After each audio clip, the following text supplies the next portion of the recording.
Alright guys, we're Raw Rustler here, and today we're going to be reviewing the August 2nd edition of Smackdown Live, or the second post-draft Smackdown Live. So obviously last week we had our new #1 contender for Dean Ambrose's WWE World Heavyweight Championship in Dolph Ziggler.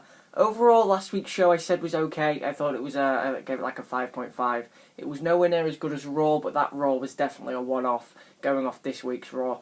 However, I do want to say that this week's SmackDown Live actually surprised me. In the end, I thought it was better than Monday Night Raw last night, and I'll give it a final rating at the end of the review. But let's kick off with the review, and of course, because we had to, we started off with a backstage skit with Orton, Shane and Daniel Bryan. They were looking at Randy Orton giving an RKO to Brock Lesnar. Shane McMahon said, and I quote, "It was pretty cool, but there are going to be repercussions," which is what I actually like, because he broke the rules. He broke the rules of the brand split by going to Raw as a SmackDown Live superstar. So Randy Orton would be booked in a match later on in the night. I think it was in this segment. Oh no, it wasn't, sorry. They just said, basically, we have all the security. They pointed at all the security guards. There was like 20 of them. We're going to make sure Brock Lesnar doesn't get in the building tonight, which of course he would. Daniel Bryan and Shane McMahon then proceed to walk down the corridor, and they run into the Miz and Maryse. The Miz says, "Why aren't I a bigger deal? Why did nobody carry me at Battleground when I retained my title?" And Daniel Bryan says, "Well, Miz, because nobody likes you, basically. I didn't want to draft you to SmackDown, and tonight we're going to find a #1 contender for your Intercontinental title that will face you at SummerSlam. It will be a triple threat match between Baron Corbin, Apollo Cruz, and Kalisto." Or, as he called him, Apollo Creed. Now, I know that Daniel Bryan is a professional, and he should know that Apollo Creed and Apollo Crews are not the same person. But yeah, I guess in the end it's kind of a slip of the tongue, you could say. I would not call him Apollo Creed as a huge Rocky fan. I wouldn't expect Daniel Bryan to either as a professional, but it's just a slip of the tongue. It was more funny to me than it annoyed. It wasn't frustrating to me, it annoyed me that he called him Apollo Creed. No, it was funny to me that he called him Apollo Creed. So yeah, then we moved into the opening segment of the show. It was Dean Ambrose in the ring, and he called out basically Dolph Ziggler. He basically said, "Dolph, you're basically nothing." And this was Dean Ambrose being kind of heel, but it was very, very good. This was one of the best segments on the show, and this show was held up by two really good talking segments, and this was the first one. Now, Dolph Ziggler really, really brought it in this segment. Basically, it was very jokey from Dolph Ziggler at the beginning. He was just saying, "I'm the show off," and all that stuff. But after Ambrose really started to piss Ziggler off, Ziggler got really, really emotional and passionate. So he said, "Look, Dean, I've loved this business for years. I'm very passionate for it. At SummerSlam, I'm going to burn Brooklyn to the ground. I'm going to kick your ass, and I'm going to take your world title." Good promo from Ziggler. And Ambrose said, "No, you're not," and then just walked out of the ring. Good promo. Really good segment from both guys. I think this was better than the Balor Rollins promo. Ziggler and Ambrose have a lot more confidence than Finn Balor does, and they can also work 20-minute promos better. This promo was better than the Start to Raw's promo. So, really, really good stuff from these two guys. They really carried the show. And then after that, Ambrose left the ring, and Dolph Ziggler would then be Sister Abigailed by Bray Wyatt, who would then pose a challenge to Dolph Ziggler. He said that, "Dolph, me and you in the main event. If I win, I get your #1 contendership for SummerSlam, because you do not deserve it." Then we go to a commercial break. When we come back, Dolph Ziggler is backstage holding his neck. So he's selling the injury, and he says, "Shane, make the match up." And they're like, "What's the point, Dolph? There is no point. You're just going to lose here." And then Dolph Ziggler, again, very, very passionate promo. He says, "You know what? They don't believe me out there. Dean doesn't believe me. None of the guys in the back don't believe me. You two don't believe in me. Make the match and let me show you who I can do this," basically. So the match is made as the main event, Bray Wyatt against Dolph Ziggler. We move into the triple threat match for the #1 contendership to the Intercontinental title. I thought this was quite a decent matchup. It was a different formula because there was different styles here. You had the athleticism of Cruz, the lucha libre of Kalisto, the strength and power of Baron Corbin. So it was a little bit different here. There were some cool spots, like when Baron Corbin threw Kalisto at Apollo Crews and he like flipped over his back. That was a cool spot. But in the end, it was a really cool finish. Kalisto goes for a Hurricane Rana to Baron Corbin. Baron Corbin spins him round into an electric chair position. Apollo Crews drop kicks Baron Corbin over the ropes as Kalisto's on his head, and then schoolboys Kalisto for the win. Apollo Crews is the #1 contender for the Miz's Intercontinental title. I give the match 2 3/4 stars. I thought it was decent. After the match, Baron Corbin attacks Kalisto. It's going to be one of the mid-card feuds, I imagine. And then Apollo Crews makes the save. Miz comes in. He was on commentary with Maryse, by the way. Gives a skull-crushing finale to Apollo Crews. And then Baron Corbin hits an end of days on the Miz. So that is your mid-card scene, basically. Those 4 guys. No Del Rio. Del Rio should have been in this triple threat, to be honest. Should have just made it a 4-way. One of the best guys on the roster. But, hey, never mind. 2 3/4 stars. Decent match. Then we immediately had another break, and we moved into Becky Lynch taking on Eva Marie. Now, I knew that they'd have to protect Eva Marie quite a lot, but this segment was actually done quite well.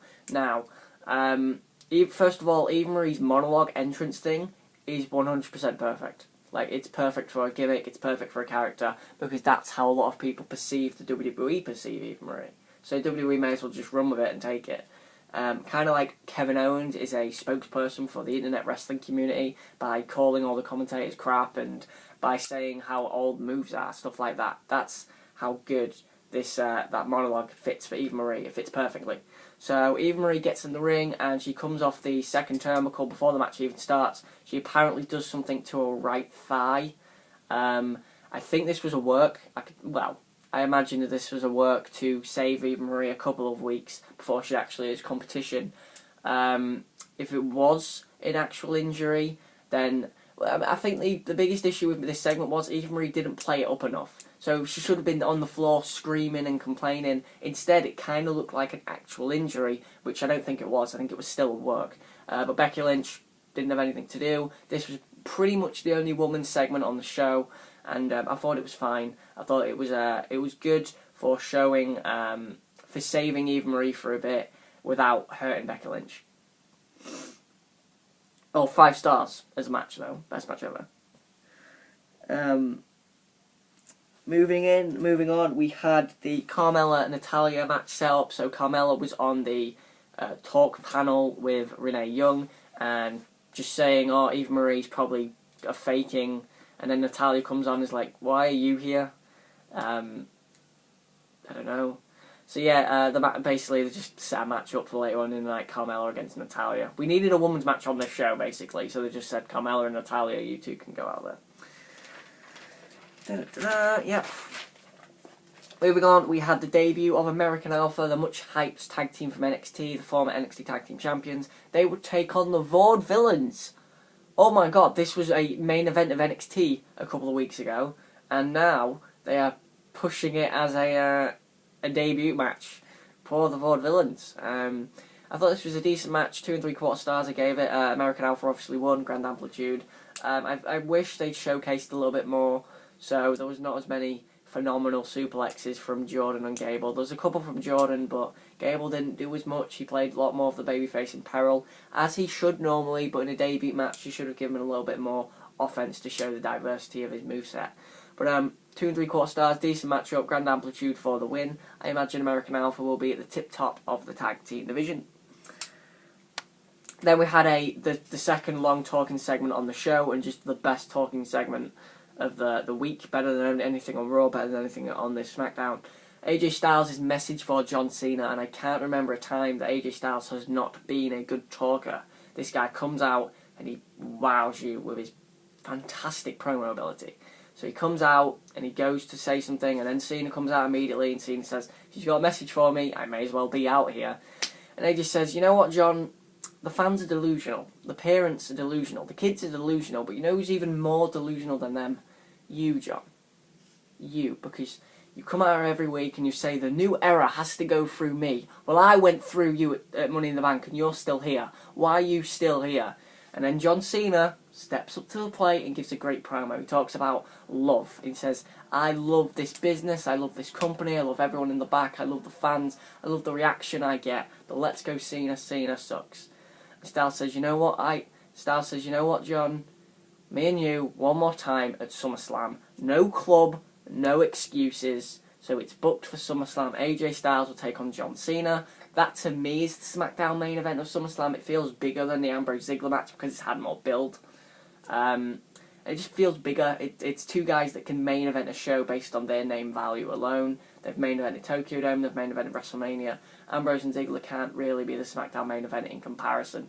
And then Styles in the end leaves, and yeah, great stuff. Really awesome promo segment here. You should definitely check this segment out if you get a chance to look at SmackDown.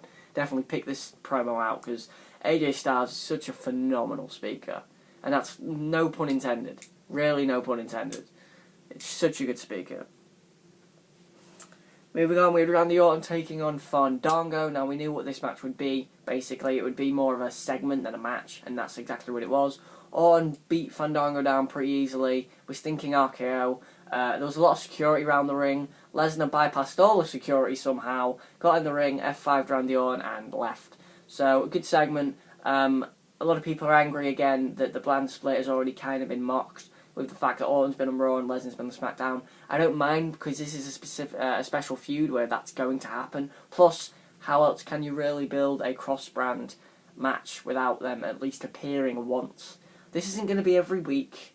You're not going to see Fandango on next week's Raw. You're not going to see the Dudleys on SmackDown. These two guys are very special superstars, and if you are really annoyed with that, I think you really need to get over it.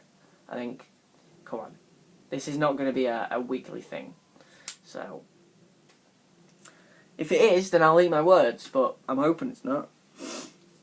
Then we had Heath Slater backstage, and Danny Bryan's literally like, how did you get backstage? Heath Slater said, well, back door, and he looks at the SummerSlam poster and says, I'd look great on that SummerSlam poster. And Bryan's like, yeah, Heath Slater wants a job, obviously, after not getting one for 2 weeks now. And Danny Bryan says, you know what, next week, Heath, I'll book you in a match, and if you win, you'll get a job. And Slater goes, who's my opponent? And then out of nowhere, Rhino gores him. So Rhino isn't signed to a contract apparently yet. Well, kayfabe isn't signed to a contract yet. Rhino will take on Heath Slater on next week's SmackDown. I imagine Heath Slater will win. That was a joke, obviously. Apollo Crews shirt, by the way. You've got to support the next Intercontinental Champion. By the way, I actually predicted that Apollo Crews. Strangely, I was working on a video to do, and I was typing it up, and I actually predicted that Apollo Crews would be the Miz's. Well, who else would it be? Kalisto. Yeah, good point. Maybe it's not that impressive. We had an interview with Randy Orton backstage, where he'd just come out of the trainer's room. I think this was Charlie Caruso, the interviewer. She is garbage. I know she's being fed questions, but she doesn't deliver them very well. And her question was ridiculous. Her question was basically, after being attacked by Brock Lesnar, how do you feel? And I was just like, how do you think he feels? Come on. Awful. And then Orton just walks away, and I was like, that's exactly what I'd do. So we have the Natalya Carmella match, or we don't. Carmella comes out, no reaction whatsoever. Carmella has had no reaction for 2 weeks now. She's not getting over. Balor got over in a night. I would say that Balor didn't have the whole crowd cheering for him. He had a good 40% of it.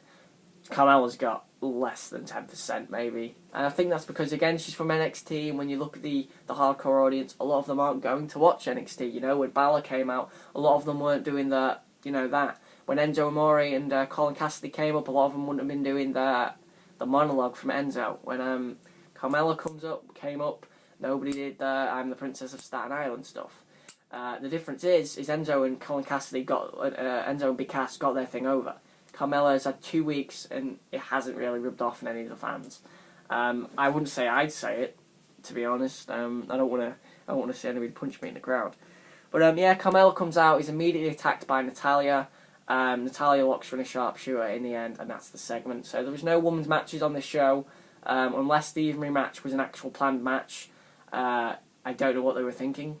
I guess there wasn't enough time to do their Carmella match with the main event going on next, and that needing a bit of time.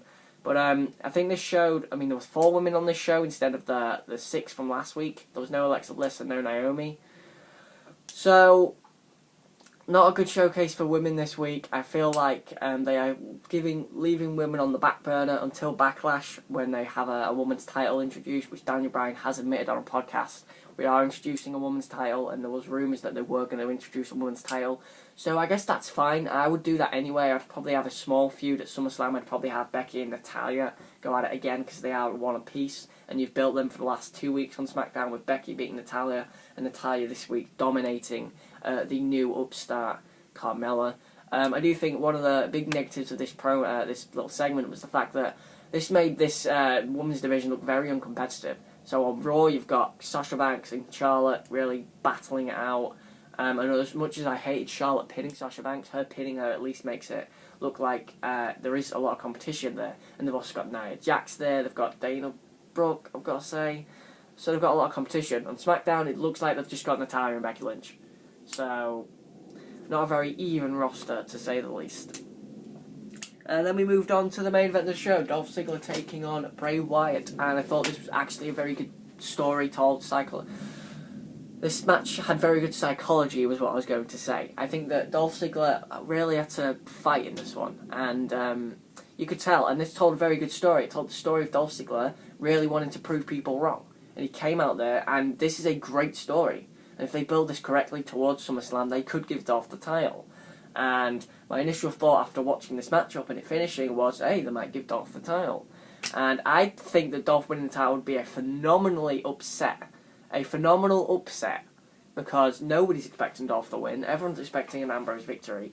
And I'm not saying Dolph should win. I'm saying if they do, it'd be a fantastic, well done little piece of storytelling. Especially if they build him up over these 2 weeks to SummerSlam. Ambrose hasn't had a match on SmackDown yet.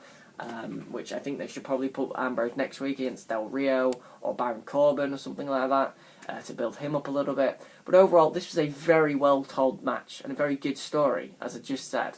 In the end, Dolph Ziggler had to do everything to beat Bray Wyatt, and it really showed. He pulled off the turnbuckle in the end and exposed it. So in the end, you don't quite know if Ambrose is the heel or Ziggler's the heel, because Ambrose was very heel in his monologue to Ziggler earlier in the show, but Ziggler here had to use pretty much heel tactics to beat Bray Wyatt, but Bray Wyatt is a heel, so it makes sense. In the end, Dolph Ziggler smashes Bray Wyatt's head into the steel post and then gives him a super kick. There was a couple of good near falls in this matchup, a zigzag, a rock bottom Uranagi from Wyatt. Very, very good matchup, 3.5 stars. This was probably my favourite match over Raw and SmackDown, because it told a better story and it had better psychology. And that is SmackDown for the week. That means that Dolph Ziggler is still in the World title main event. I kind of felt like they'd screw him and give it to Bray Wyatt. I'm totally fine with either. I think Ziggler, from the story of that opening promo and how passionate Dolph Ziggler was, I definitely think that they should have kept it with Dolph Ziggler and gone with Ziggler and Ambrose as the SmackDown World title feud.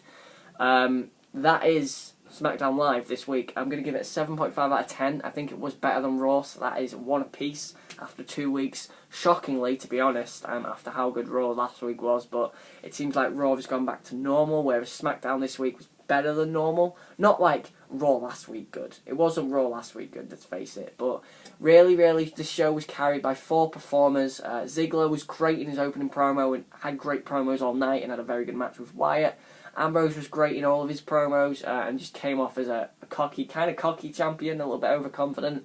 And Styles and Cena tore the house down in their phenomenal promo. And I keep saying phenomenal, I don't mean to say it, but it just comes out, I'm sorry. And that is SmackDown Live this week. Tell me your thoughts. What did you think of the Dolph Ziggler-Bray Wyatt match? Did you enjoy the John Cena promo as much as I did?